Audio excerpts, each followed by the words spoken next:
You wrote in your book about growing up and living a very poor life, like at least like financially speaking, and that you were an assistant professor supporting a family, and your wife Tammy had no green card, so she couldn't work. And you have a funny story about selling a neighbor a car and then the door fell off on the car after you sold it. We had quite the rat trap of an old car, that's for sure. I think I spray painted it because it was so, all the paint had peeled off in the sun in Saskatchewan. It was enough of a rattle trap to attract the attention of police. So I spray painted it in the... It works though. Well, it worked until we had enough capital to get another car. But yeah, we pretty much drove that thing right into the ground.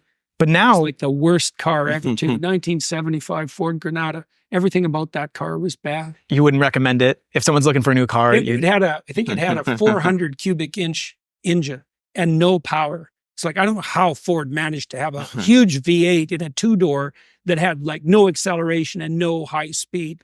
It had no room in it, even though it was a huge car.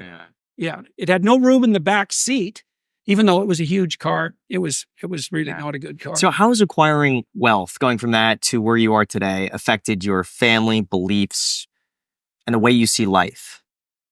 Well, for me mostly, and I think for my family mostly, like, you have to define wealth in a way, and wealth is a plethora of opportunity. And so, yeah, I have a plethora of opportunity in every possible direction. So that's great. What difference has it made to my day-to-day life? Well, I have more houses.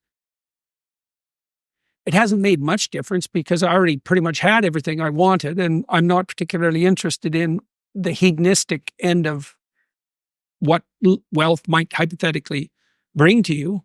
I was pretty old when all of this blew up around me.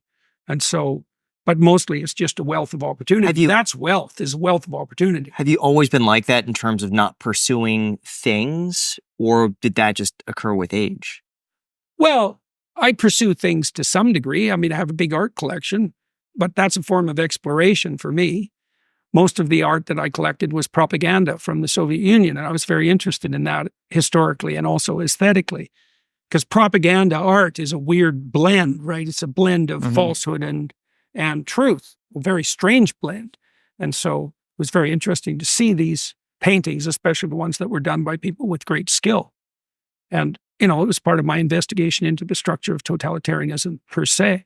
So I bought a lot of paintings, and that was very entertaining. But I did that before everything blew up around me. And so I did that on, a normal level of income, let's say. Yeah. How are you able to keep your ego in check with, what's happened over the past decade, just absolutely blowing up and becoming, famous, essentially, acquiring wealth? I read a paper a long time ago called Relations Between the Ego and the Unconscious, which is written by Carl Jung. And it's a great paper, but no one can understand it unless they know what it's about. It's about that problem. So I talk about archetypal matters, right? And that has produced a focus of attention on my work. Well, that's not me. You have to make sure that you don't confuse yourself with the truth, let's say, like in a personal manner. So the fact that I can explain, let's say, the Enuma Elish, which is a Mesopotamian creation myth, doesn't mean that I figured it out. I didn't create the story. So you have to distinguish yourself from the effect that the ideas have. You don't want to take credit for that. Partly because it's extreme. First of all, it won't work. You will definitely crash and burn if you do that. 100%. That's the story of Icarus. You don't want to do that. You don't want to fly too close to the sun and have the heat melt all the wax in your wings. That's a very bad idea. And then I have people around me. I have good counselors. My wife, very level-headed. My son and my daughter are awake and they keep an eye on things. And I have friends too that play the same role. So we're evaluating and watching all the time, trying to be careful. And I try to be careful. And remember too, to be grateful for all the opportunities that I have and for the fact that people aren't throwing stones at me, which they easily could be. I think gratitude is definitely a formidable opponent for an ego.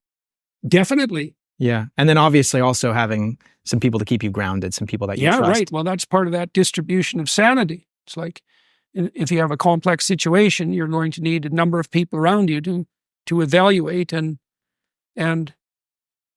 investigate and make the way forward. And so, I'm fortunate too that I worked with my wife and we figured out how to work very closely together.